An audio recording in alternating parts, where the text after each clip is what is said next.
Kia ora, I'm Justin, and today I'm going to take you through a sequence that incorporates a little bit of balance, a little bit of strength, and a lot of hips. You don't need them, but a couple of blocks could be really helpful, particularly in one of the transitions we have coming up.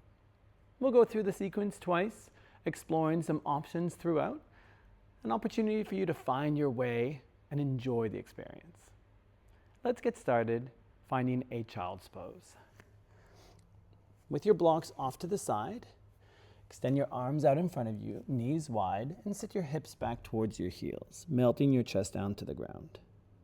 Gripping the ground with your fingertips, gently pull yourself up onto your knees, tuck your toes, and shift your hips up to the sky for downward facing dog. Today's sequence doesn't have any vinyasas, but we're going to use them at the beginning for our warm-up and our mobility. Let's start gentle. Ripple forward into a plank. And then from here, drop your knees, brace your core, untuck the toes, spiral the elbow creases forward, and lower all the way down. Find your baby cobra by lifting your chest, using the strength of your back, and then gently lower back down. Push up onto your knees, tuck your toes, and shift your hips up to the sky, downward facing dog.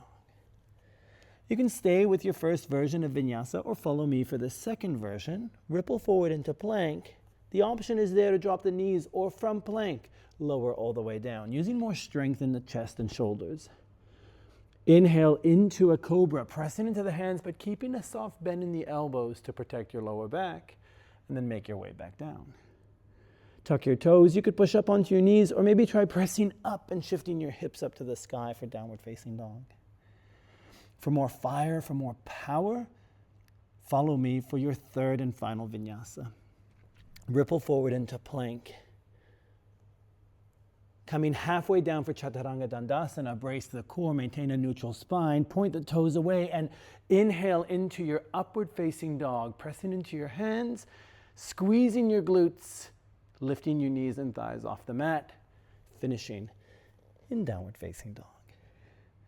From here, we'll tippy-toe our way up to our hands, finding a forward fold at the top end of our mat. Hands slide up to shins, come halfway up to a flat back. And then exhale, forward fold, plant the hands to the ground. Inhale, sweep your arms all the way up to the sky, reaching up. And then reset your hands down by your hips. To set ourselves up for the sequence, we'll place one block on each side at the top end of our mat.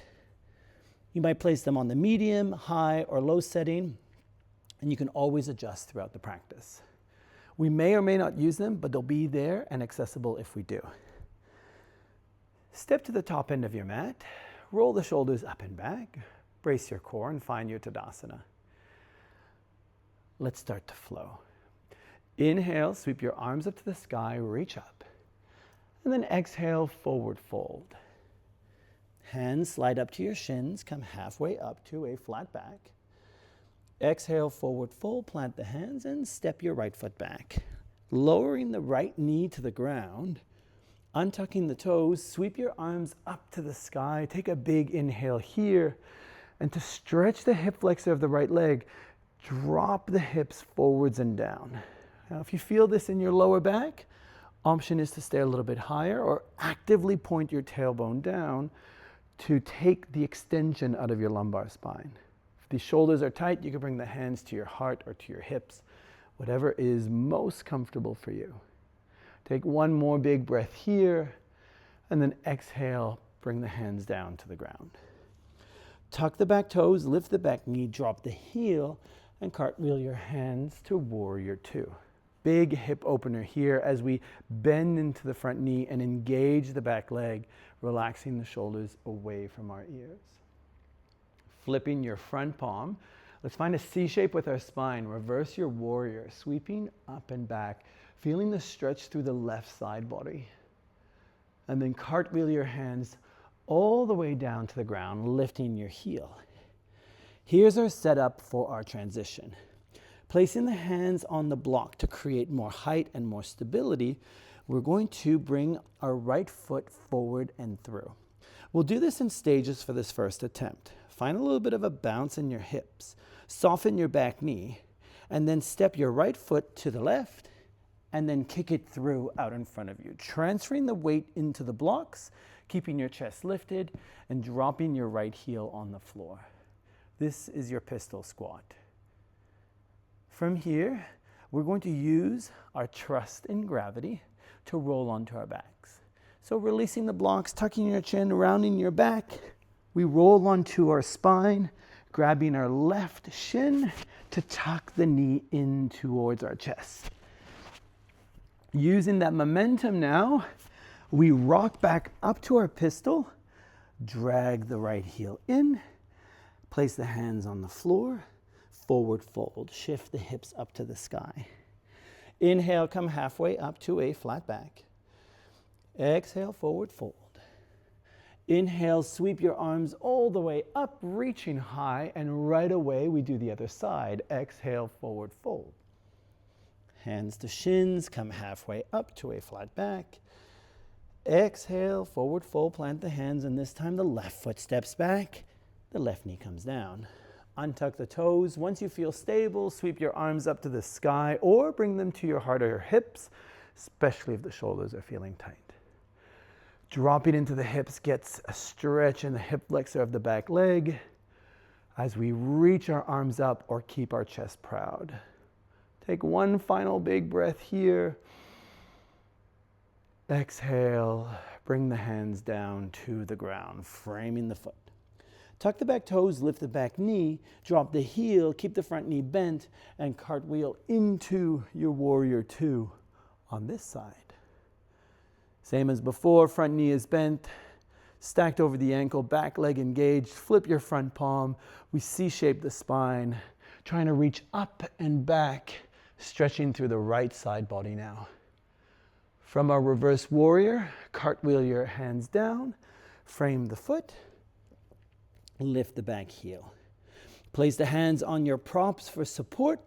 Soften the back knee. Find that bounce in your hips. We kick forward and kick through with the left foot. So we step and we kick, transferring our weight through the blocks and into the right foot. The right heel might lift if you need a little bit of space for the ankle. Take a big breath here and then trust in gravity. Tuck your chin, round your back, release the blocks, roll onto your spine. Grab your right shin, extend the left leg long, and rock and roll up and down your spine. Get that momentum going so that you can eventually rock back up into your pistol. Drag the heel in, hands to the floor, shift your hips to the sky, forward fold. Hands to shins, come halfway up to a flat back. Exhale, forward fold. Sweep your arms all the way up to the sky, reaching up, and to seal this part of the sequence, hands come together to your heart. Shake the legs, release the arms. We go for round two. I'll give you a few new options, a bit more balance and a bit more power, but you can always revert to what we did the first time through. Step two, the top end of your mat. Roll the shoulders up and back and open your palms, find your Tadasana.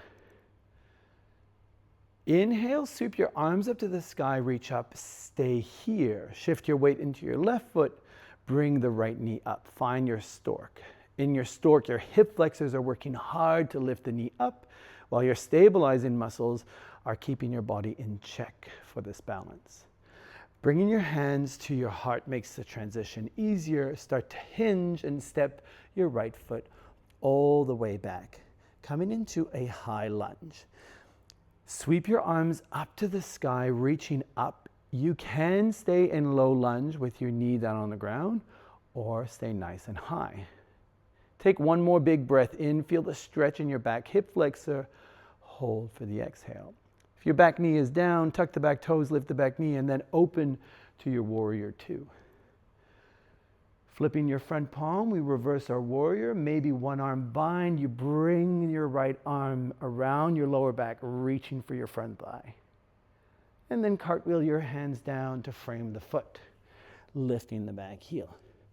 Hands can go on your blocks or can stay on the floor this time. Find a bounce in your hips. You can step forward and step through or attempt sliding through in one go. Maybe the heel floats or maybe it rests on the floor. Whatever version you're in, prepare to roll onto your spine, bringing the left knee in, extending the right leg long. Adding a new move, we rock on up to our pistol. This time, fingertips to floor or to blocks. Drag or slide the heel in and reach for the sky in a standing split. The majority of our weight is in our standing leg. Fingertips are to the floor to support and provide balance. Take one big breath in, step the foot down, bring the feet together. Slide the hands up to your shins, come halfway up. Exhale, forward fold. Sweep your arms all the way up to the sky and we'll do the other side. Stay here, arms extended overhead. Shift your weight into your right foot. Left knee comes up. Find your balance on this side. Hip flexors of the left leg working, right leg stabilizing. Take one final big breath in, hands to heart. We step as far back as we can go. Landing the toes softly, front knee bent, high or low lunge. Sweep your arms up to the sky and soften into the shape. If the back knee is down, lift the back knee off the floor, open to warrior two. Flip your front palm, reverse your warrior. Option left hand wraps around the lower back, finding that C shape, that stretch through the right side of the body. And then cartwheel your hands down onto the blocks or onto the floor. Frame your front foot. Find that bounce in your hips, step forward and step through, or kick through in one go. Heel can float or touch down. Tuck your chin around your back, roll onto your spine. Maintain that momentum as you rock up and down, preparing for our standing split. Return to your pistol, slide, and sweep the left leg up. Transferring the weight through your right foot, hips square, fingertips to floor, just to support the body without transferring weight into the fingertips. Touch the foot down, bring the feet together. Slide the hands up to your shins, come halfway up, flat back. Exhale, forward fold. Sweep your arms all the way up to the sky, reaching up. And then bring your hands together down to your heart. A yoga sequence doesn't have to be long or overly complicated to be a challenge. The challenge comes in the mindfulness, the approach, and the way you modify the shapes and give yourself options to find your edge. If you like today's sequence, please like and subscribe. Leave a comment if you give it a go, and we'll see you soon. Matewa.